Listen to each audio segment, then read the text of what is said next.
I've been a fan of DC Comics for a long time. When I was a little kid, the original Teen Titans was my favorite show of all time.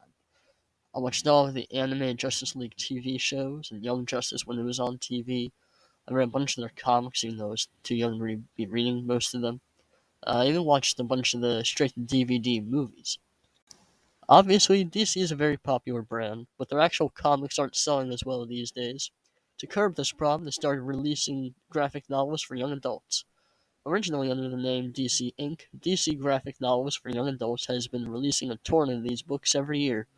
In 2019, they released 5 books. In 2020, they released 10. By the end of this year, they'll have released another 10. It's 25 books, which is a lot.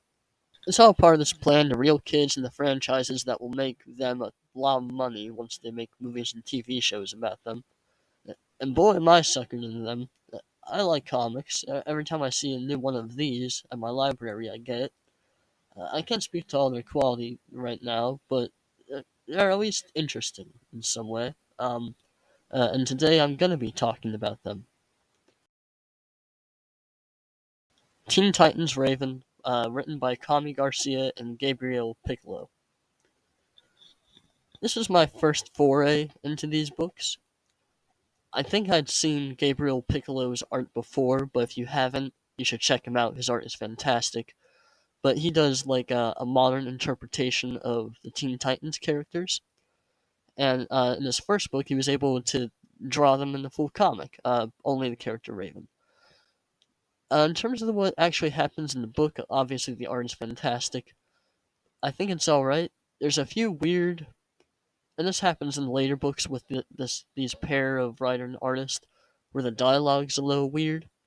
I don't know, like the shirts look odd. Like she has a shirt that says "Black is my happy color," and it seems very, I don't know, like they're trying to be gother than she is. But it's a pretty nice story. It's like Raven forgot her memories and now she's trying to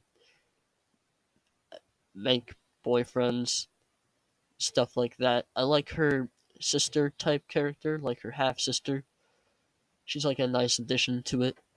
I also like the interpretation of Slade that they've gotten there. I think it's a good start for the series that they're doing.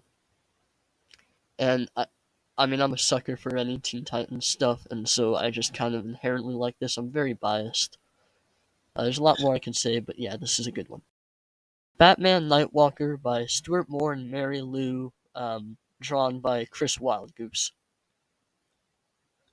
Now, this one's kind of interesting because it was originally a novel. I believe this happens a few times where it was originally a written DC novel, which is the most ridiculous thing I've ever heard of in my life, and they make it into a comic, which isn't necessarily a bad thing. And in this book's case, it isn't too bad.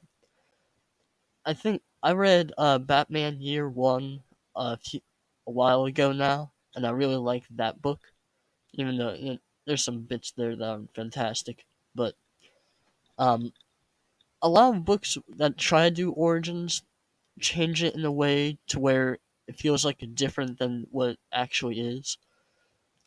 Like it feels like in this, Batman doesn't become Batman because of wanting revenge for his parents. He becomes Batman partially because of that, but then also this other thing that happens in this book, which isn't necessarily a bad thing. Like I said, I don't remember it that well. However, the art is very nice. The art is nice in basically all of these, but the art in this one was very very Batman, black and white grays, very cool. Like I said, I really don't remember a whole lot of it, but I don't think it was unenjoyable. Yeah. Shadow of the Batgirl by Sarah Kuhn and Nicole Gooks.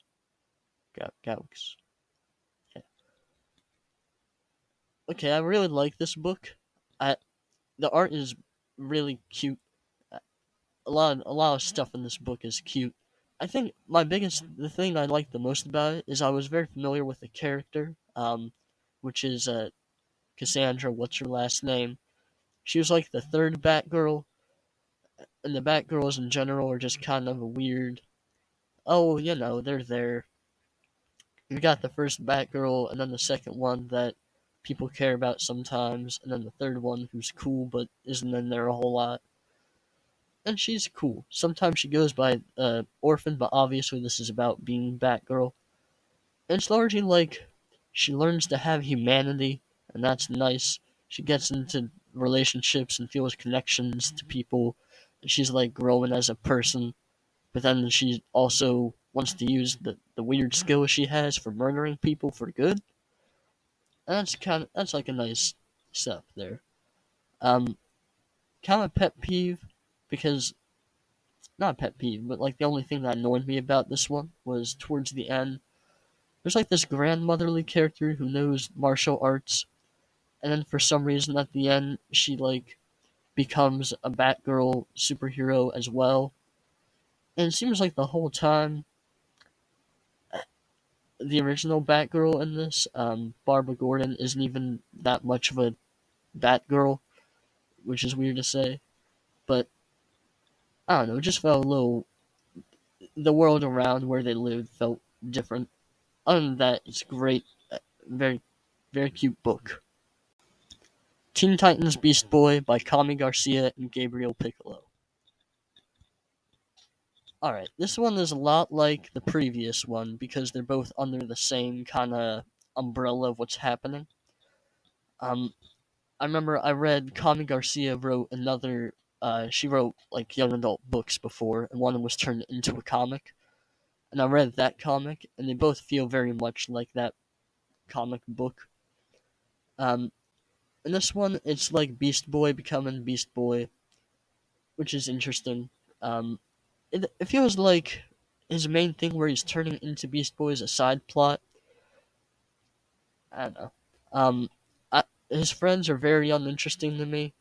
Like one of his friends is a streamer, and his other friend has dyslexia, and that's what happens to them. Like the streamer friend is a girl, and she's like disapproving of him being like reckless for attention, which is like something you can cover with Beast Boy because he's very much like an attention guy, but that's because he becomes green later.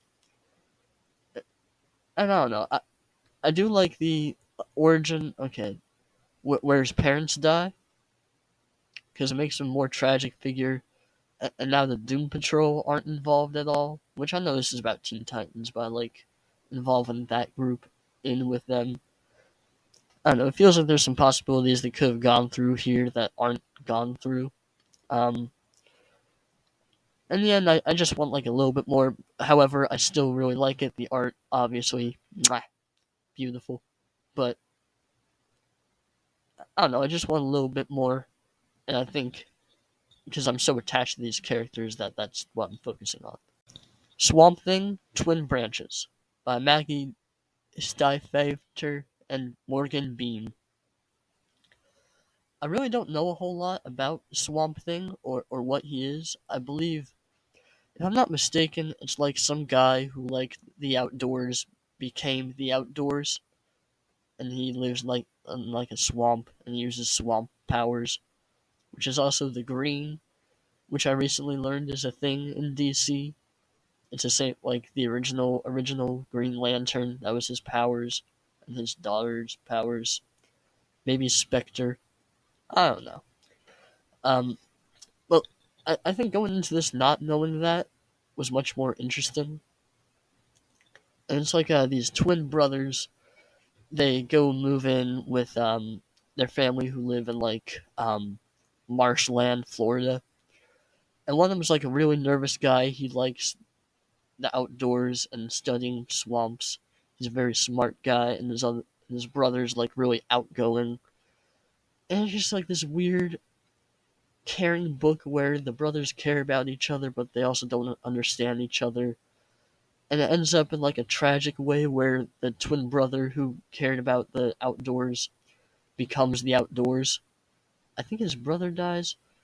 I should really know that if his brother dies or something, but it just becomes very like a melancholy kind of ending, like, oh, he's finally accepted by stuff that understands him, but he never got to understand his brother. The art is gorgeous in this. It's very much like oh, was it Annihilation? I remember I read that book and it felt very much like that kind of feel to it. Like, I don't know, magic outdoor stuff. Really good book. I liked it a lot.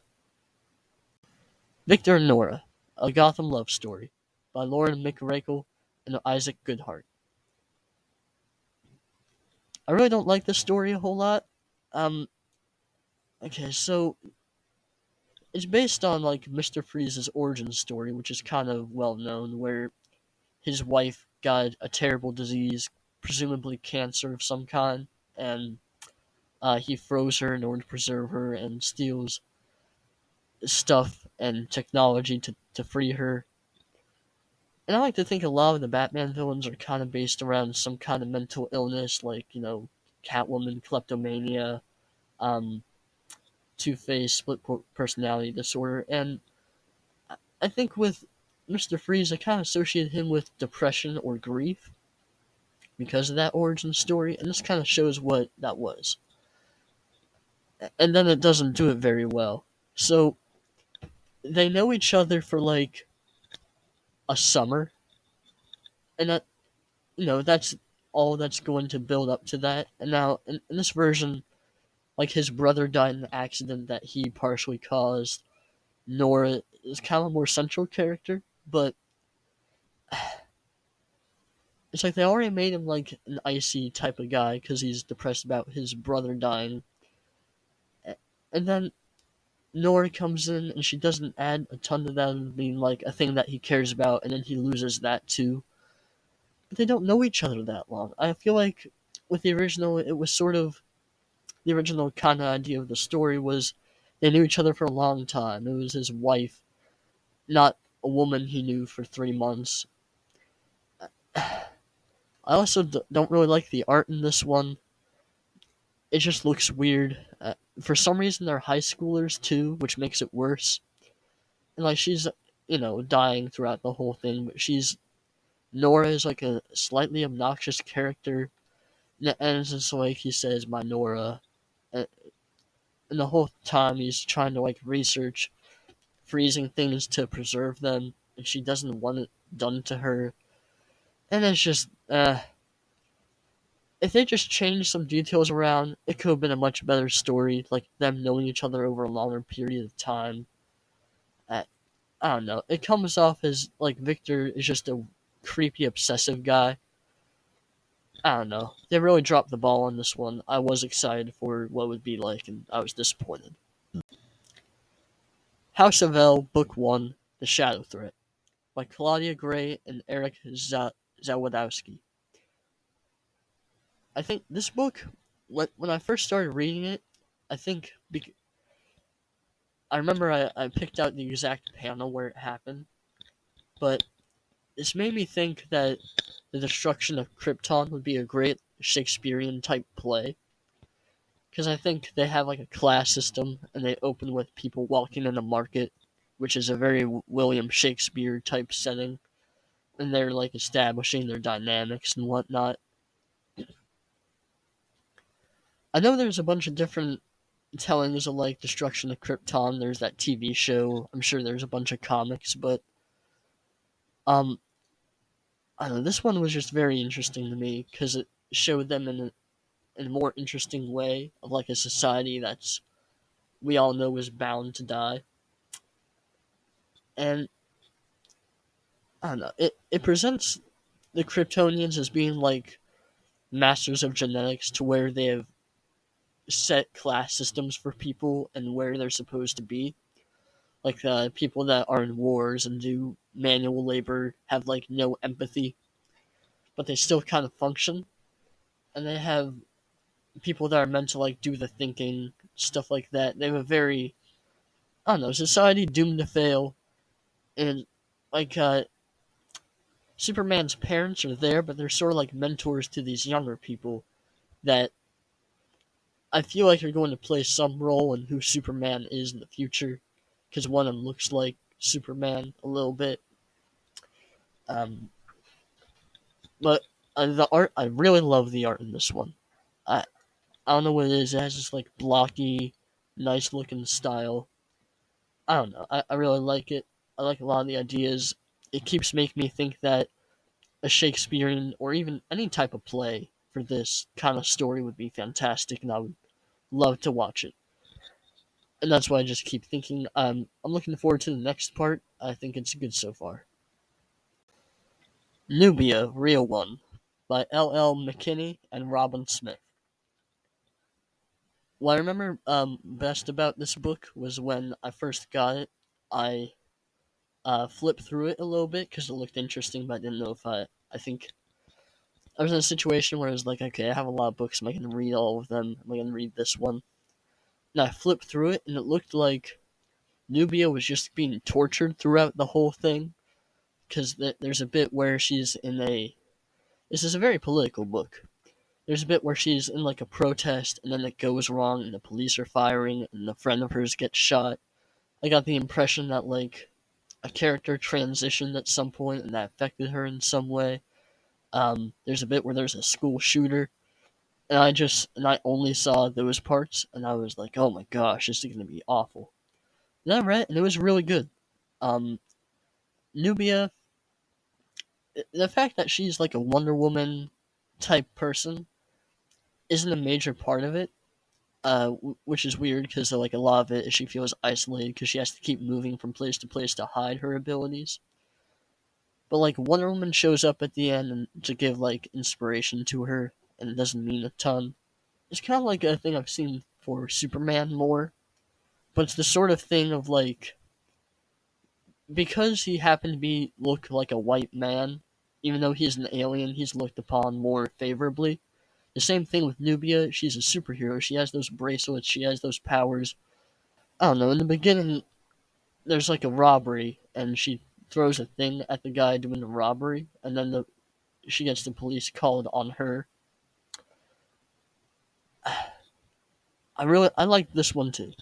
It was a very good book in terms of politics. I think the one character who's like, I think flirting with her, but also a racist. Um, oh wait, no, he's flirting with her friend. Yeah, and then he tries to murder her. I feel like that was a little crazy, but I think he was kind of like a vestu, a vestibule, vestilage, a symbol of general hate. Good book. Yep. I Am Not Starfire by Mariko Tamaki and Yoshitani. Yeah, Yoshitani. That's a good name. I think a lot of this is probably what made me want to do this type of thing because there are a bunch of idiots out there who just have the wrong opinion. A lot of people obviously care about like Teen Titans type characters. I'm one of those guys. People were review bombing this before it even came out because of the premise. And the premise is like Starfire has a child, and Starfire is obviously one of the most like sexualized, but also just sort of portrayed as one of the more beautiful female characters in DC Comics. Um, and this is about like her daughter turns out to be not a very typically attractive person. Like she's overweight, she's goth, she's also gay, which is one of her storylines. And that's sort of like an interesting idea. And the book is obviously like celebrities and what are their children like, because she's like harassed by kids of like, oh, we love your mom, tell us about your mom, and it's never really looking for her. They think she has powers and she doesn't. She wants to like disassociate with her mother because she feels like she's purely defined by her socially. And that's a good idea. And I think a lot of people were just hating on that, which is stupid. Like Mariko Tamaki, I've read a bunch of her graphic novels and they're good. Laura Dean Keeps Breaking Up With Me is awesome. I like This One Summer. That was a good one. Like, she's a kind of an award-winning comic writer, and people were hating on her. And I hate to say it, it isn't a fantastic graphic novel. Now, I will say, obviously, the idea is there, and there is stuff that is done well. The art is very unique. I do like how it looks. The main character, she's really not very likable. And I think I kind of realized this afterwards that Starfire, on top of being like an attractive character, is also one of the more no known to be kind characters. And so when you have a character that hates that person, it makes it hard to like them because you don't really get where they're coming from. You can kind of get it, and there are bits that they add where, like, Starfire has a boy come over because her father isn't really in the picture. It's very much like becoming herself, and like in the end, she tries to look like a superhero, but she still looks like, I don't know, like she's trying to be a superhero character. It doesn't come off very cool. There's just a bunch of stuff that isn't done very well. Like, it didn't make me like the main character, which I feel like I was supposed to, and therefore I didn't understand her that well. She was just kind of a jerk.